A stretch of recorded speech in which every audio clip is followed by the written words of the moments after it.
Coming up, the New York Football Giants fall to 1-4 down on the road in Miami. Are there any positives to take away as the defense certainly put together one heck of an effort? Unfortunately, the offense continued to sputter even deeper into the depths of the offensive line rotation. Daniel Jones down with an injury. We break away the takeaways coming up next.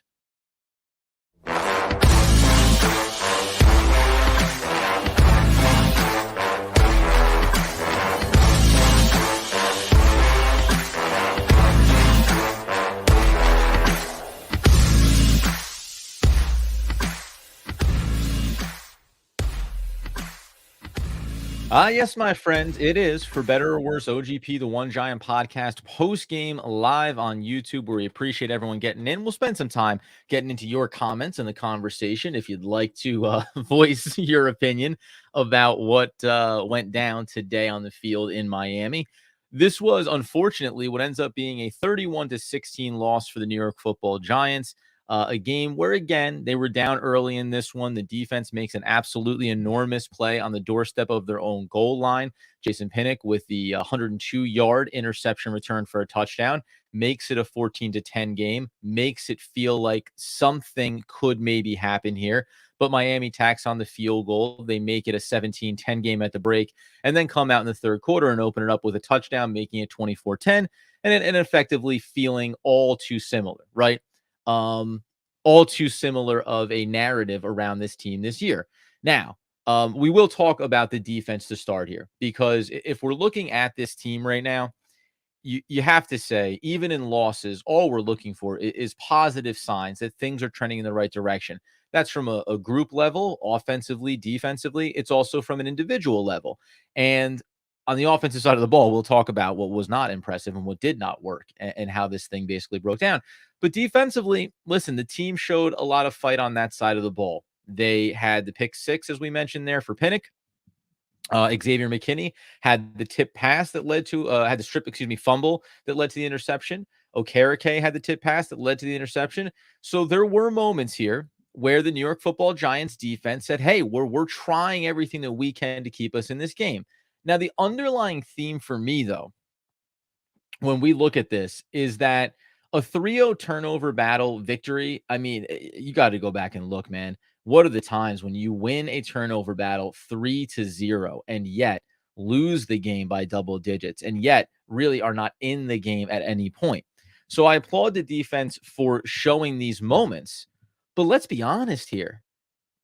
And the Dolphins went into kind of coast mode down in the fourth quarter. They're just trying to bleed some of the clock. Like, we can sit here and say that, yes, the defense got turnovers and that matters, but let's not kid ourselves.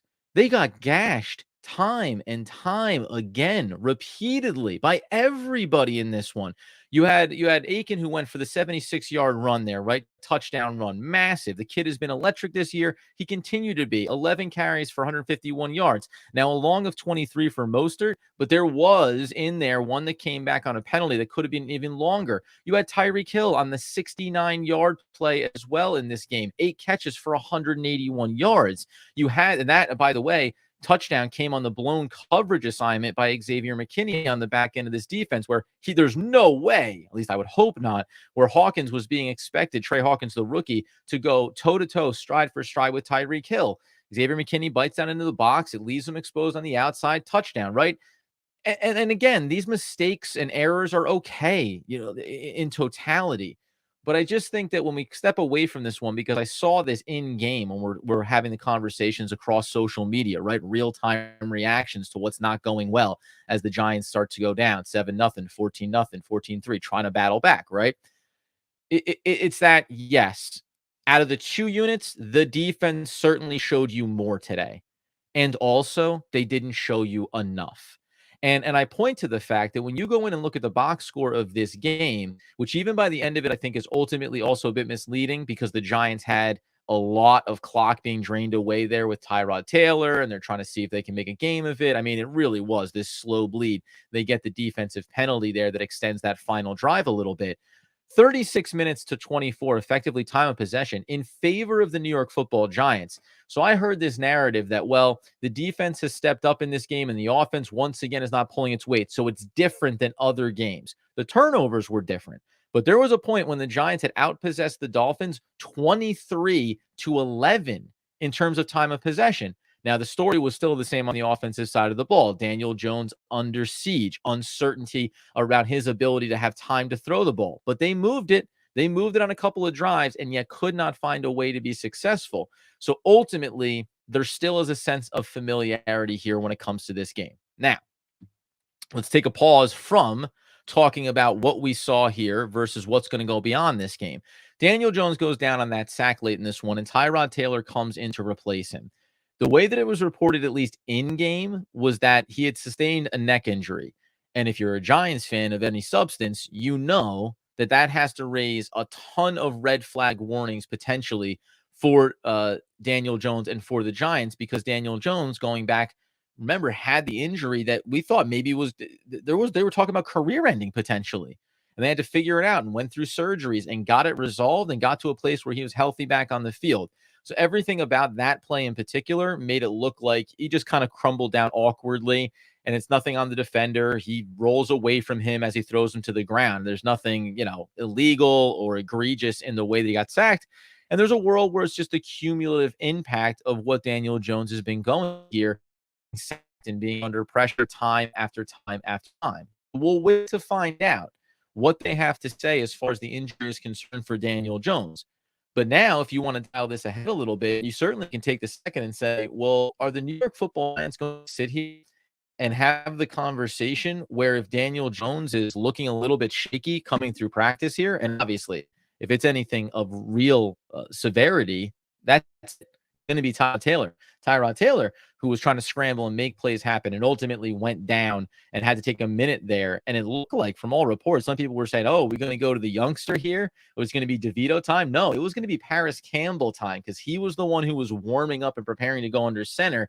But they ultimately get time, and Tyrod is able to stay in the game and finish out this game. So obviously, in the short term of this season, Daniel Jones' health is going to be number one. But in the grand scheme of things, the Giants fall to 1-4. And just like with every player that goes down with an injury now, why are you rushing someone back? Why would you rush Andrew Thomas back before he's ready? Why will you rush Saquon Barkley back before he's ready? Why would you rush Daniel Jones back before he's ready? There's no reason to put guys at risk potentially for next year. And we can debate about who's going to be here next year among a lot of these players. Andrew Thomas not among them. Daniel Jones not among them. But Saquon Barkley is. When is it going to get to the point where the season and the results that we've seen through the first 5 weeks dictate the decisions that you make with players and how healthy they are, and trying to err on the side of caution with a lot of these guys? So we'll have to see what happens here with Daniel Jones. We'll wait for the postgame. We'll update that going tomorrow. So we'll come back. This is just the immediate breakdown, the immediate disappointment of what this game was, obviously, and then we can get into some of the other numbers as well.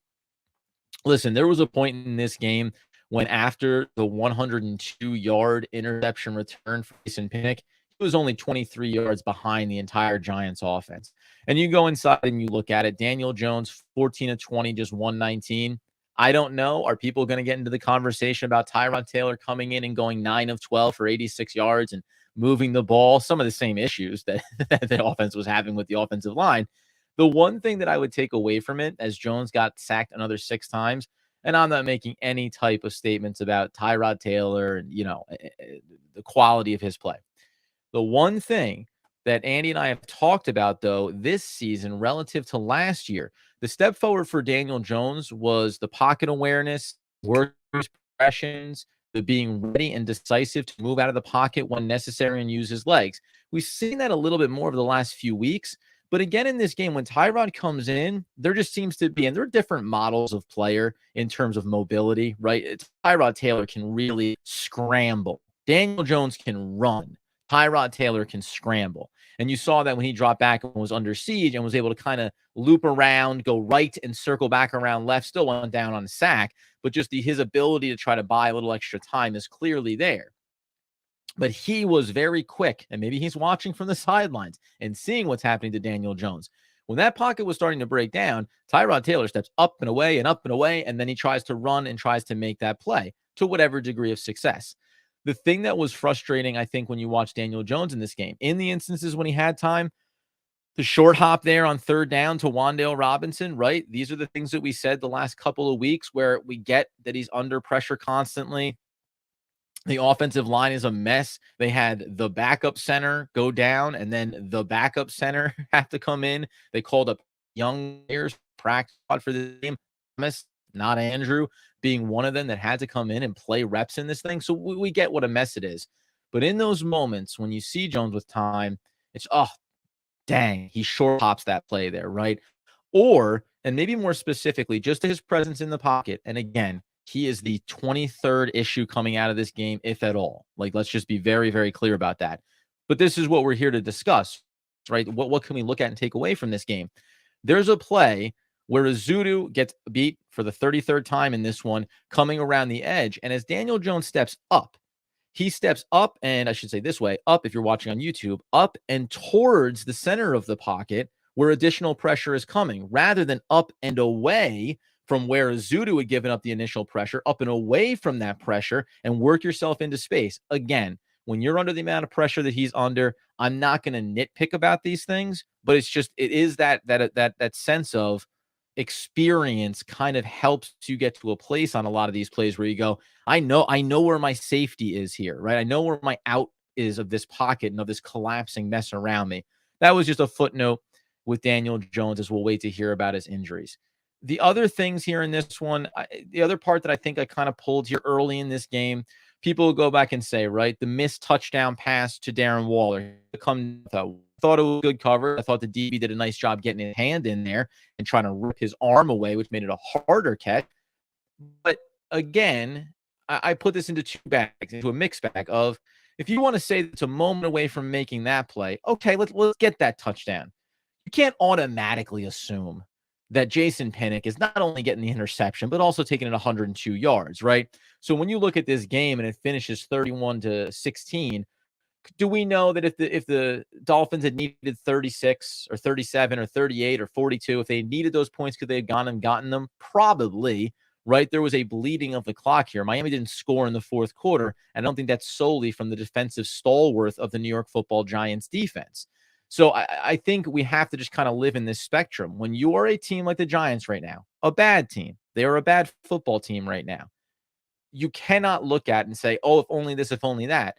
Good teams make those plays. Middle of the road teams go 50-50 on those plays, and bad teams don't make those plays. And that's what you saw here. So today was, I think, an example. Even when the defense is having some of its moments, the offense isn't going to be there for you. It's not going to happen. If I want to have a gripe, by the way, and then we're just going to turn into the conversation here because I see some comments, not only about the injury, maybe just some general takes from the Giants fan base. There's this moment, and this is, again, you want to get down into the muck of it.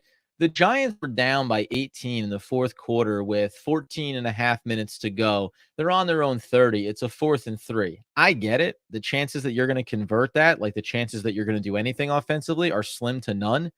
But what world are we living in here where we think that something is going to happen, that you're going to punt it away? And listen, the Giants defensively held the Dolphins to, I think, a 3-and-out on that. By the time you get it back, though, it was 2.5 minutes later.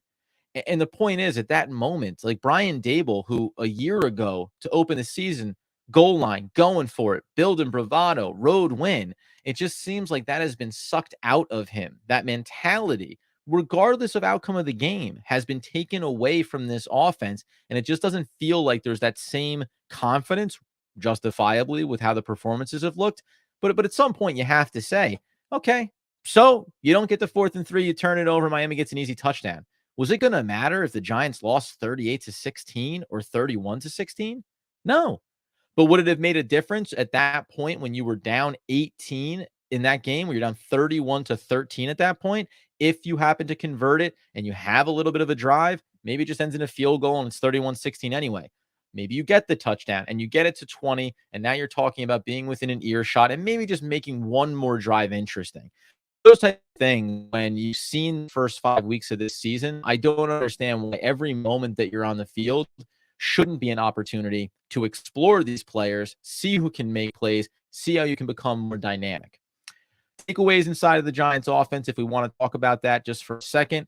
Eric Gray gave you 12 carries for 25 yards.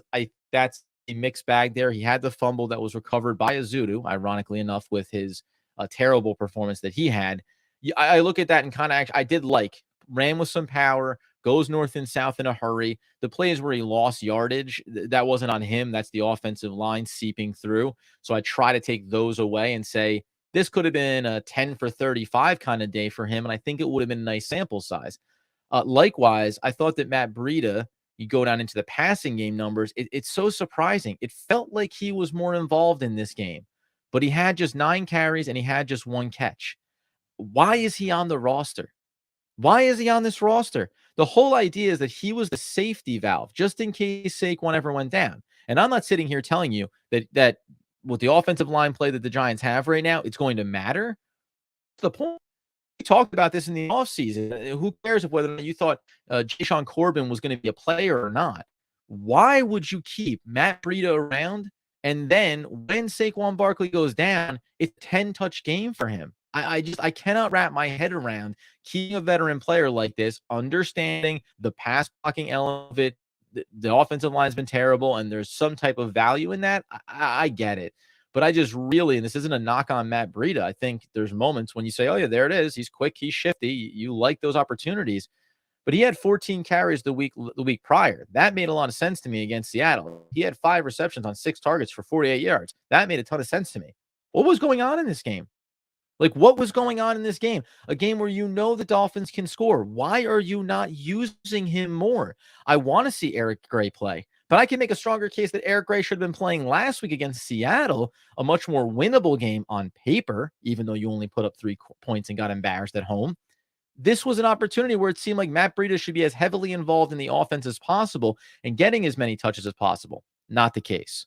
Okay, that's another story for another day, probably tomorrow.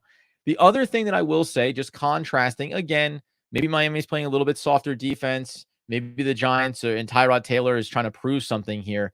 The urgency with which the offense seemed to operate and the way plays made middle of the field in that fourth quarter when Daniel Jones went out, it did elevate Darren Waller, 8 catches for 86 yards, had the drop there that would have been a big play early in this game. Darius Slayton, again, a no-show. Paris Campbell, a late catch. A couple catches got him 23 yards. Isaiah Hodgins, only 2 catches for 19. That group of players right there, excluding Darren Waller. But Slayton, Campbell, Hodgins, Sterling Shepard had 1 catch early for 13 yards. Never really saw him again in this one either. This is an example of something that was a problem last year. The New York Football Giants had players like Darius Slayton, like Isaiah Hodgins, that struggled to get separation. They still struggle to get separation. So even though Slayton has speed, and I liked that crossing route that he ran in the fourth quarter to connect with Tyrod Taylor, the reality is that those guys, especially with the bad offensive line play, it's just so much more difficult to try to run these quick routes and have success. So then you get into the Paris Campbells of the world. We'll get to Wan'Dale Robinson in a second here, maybe a little Sterling Shepard. But all these shifty guys, well, now you need to go to, make no mistake about it, the hierarchy of this receiving core is supposed to be Darren Waller, then it's supposed to be Darius Slayton and Isaiah Hodgins, and we want to work in Jalen Hyatt. But those are the top of the pecking order here. These other shifty players are supposed to play underneath and off of that. And so now you're trying to go to that just to get the separation moments, but those aren't the best players that you want the ball in the hands of. So I think that the offense is getting stunted in that regard. It's their own fault, and they need to do better, and they maybe should have addressed issues differently in the offseason or in the draft. But the reality is, without that separation from this wide receiver group, this is what we're seeing week over week, those struggles. So, yeah, Darren Waller ends up stacking up some nice numbers here, but in reality, you can almost look at it as, yeah, we're willing to, okay, yeah, Darren Waller gets his chunk yards. Guess what? Take the touchdown off the board from the defense. It was a 3 field goal game. New York Giants offense. Another disappointing performance. And we know that the offensive line has been atrocious. Evan Neal, let's take a moment, is an absolute mess. And you can say that you should fire Bob Johnson. Maybe they will.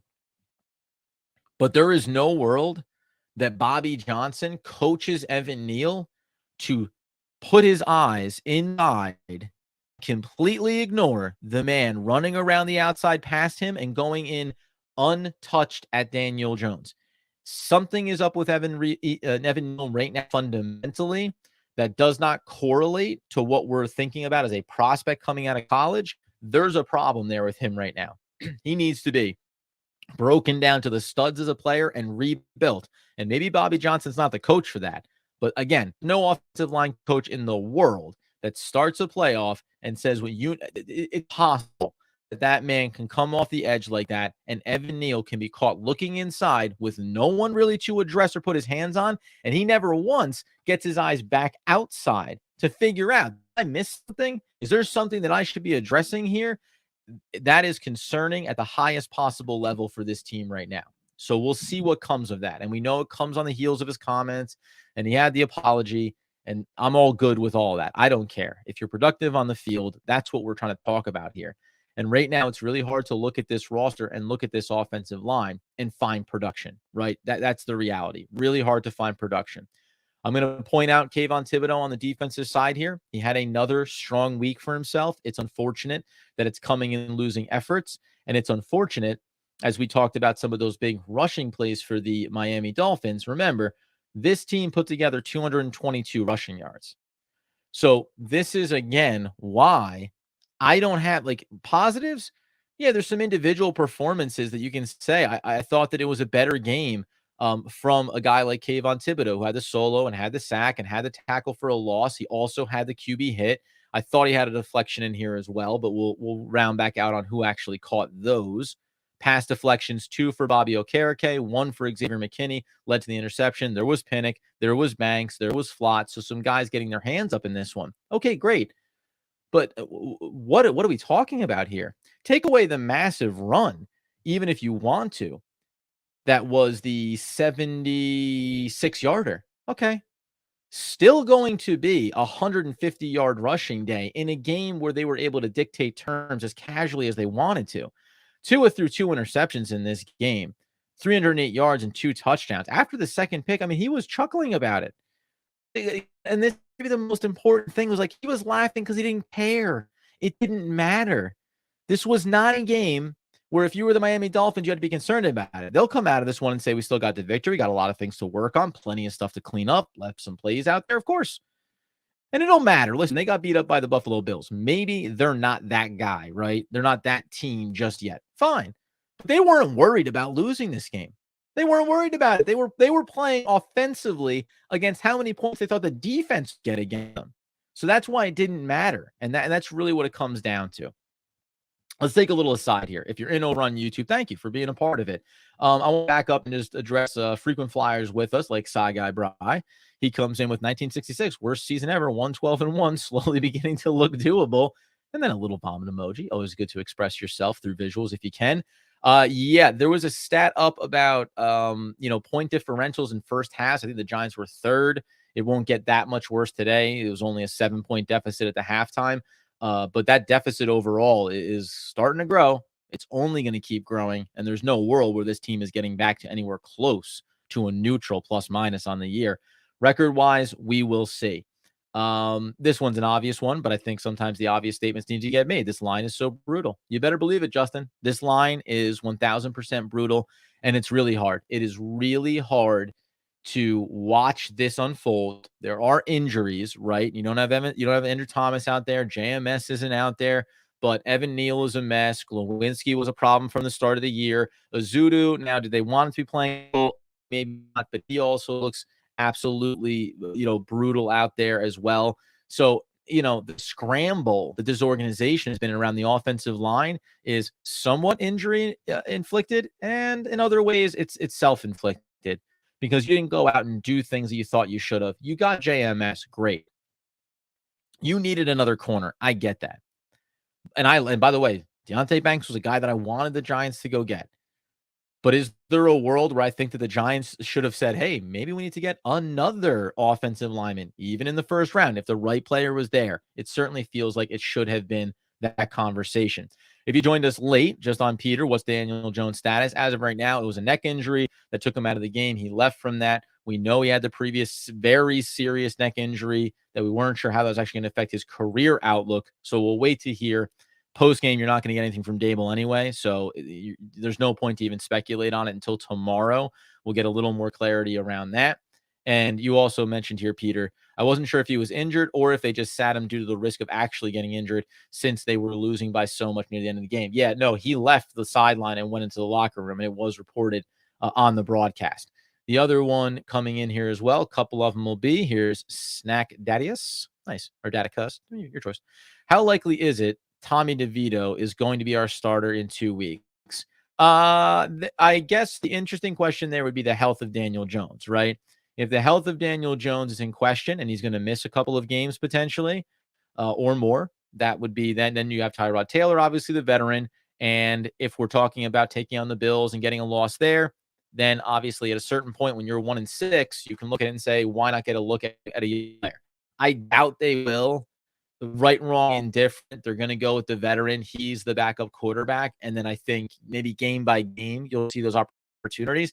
Frankly, there's a world where Tyrod Taylor, who we saw get hurt in this game as well, but managed to stay in, he may go down. So depending on the health of Daniel Jones, the Giants may have to descend that.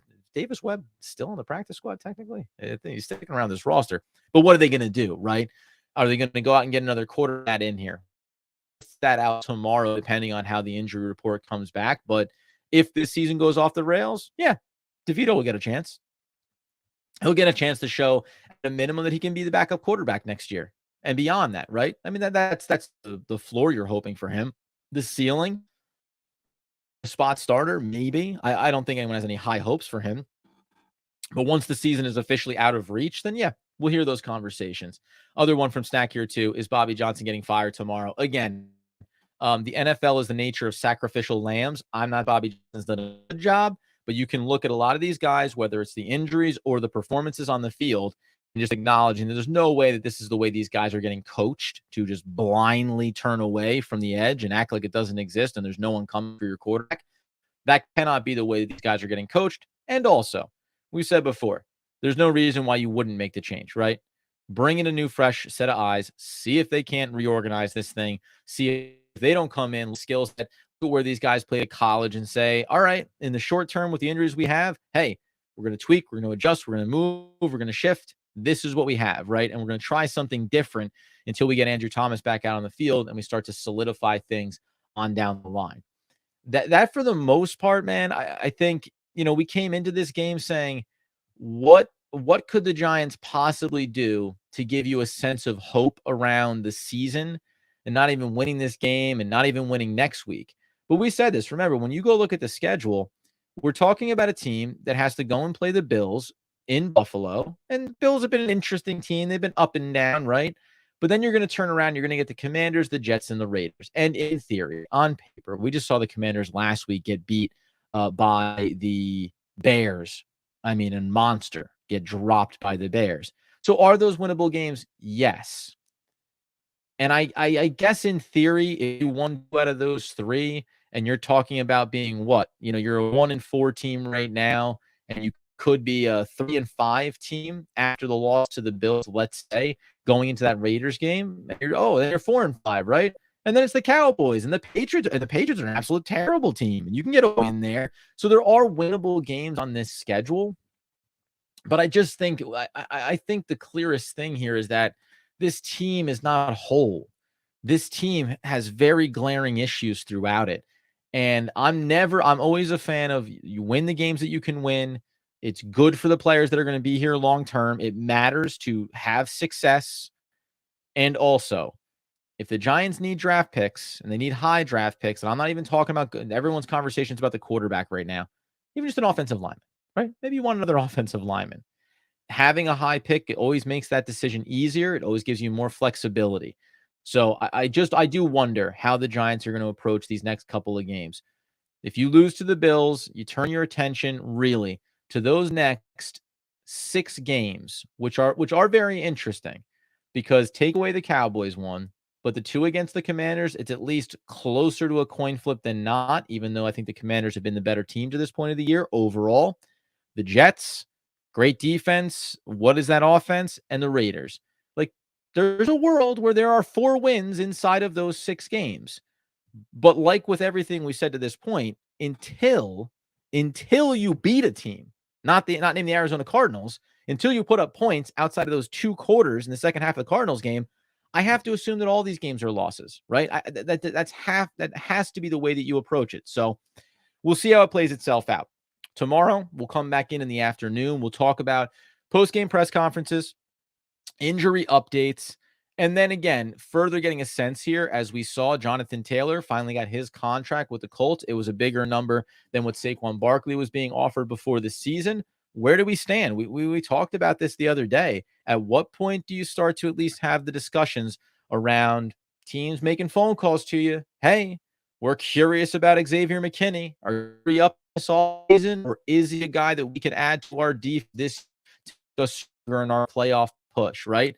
There are going to be phone calls like that. Saquon Barkley is going to be a phone call like that. What does Joe Shane do?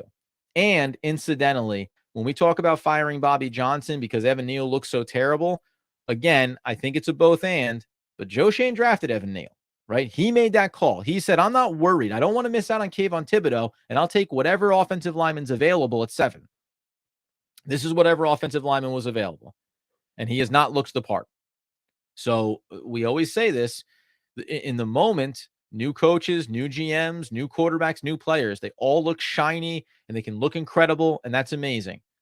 But you have to have some reservation here around some of the misses that are coming through now for this organization potentially.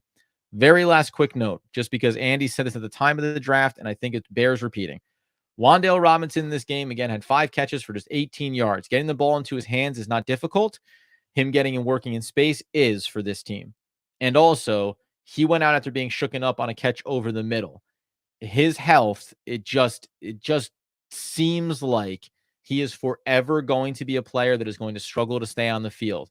Now, as teams get better, as we have more weapons and he plays in more space, there's less incidents where he's going to be taking a lot of these big hits. You can get him on the end arounds. You can get him on the pitches. You can get him on those short bubble screens and then let him work out of those. But right now, he's getting brutalized out there, and he's an undersized player. And yes, Azeez Ojulari also seemed to go down with an injury in this one once again, which now in big picture means you have to think about who are we going to add to this roster, because Azeez Ojulari is going to be coming up on his contract extension. What is that number in negotiation going to look like? Because he's productive when healthy, but he's not always healthy.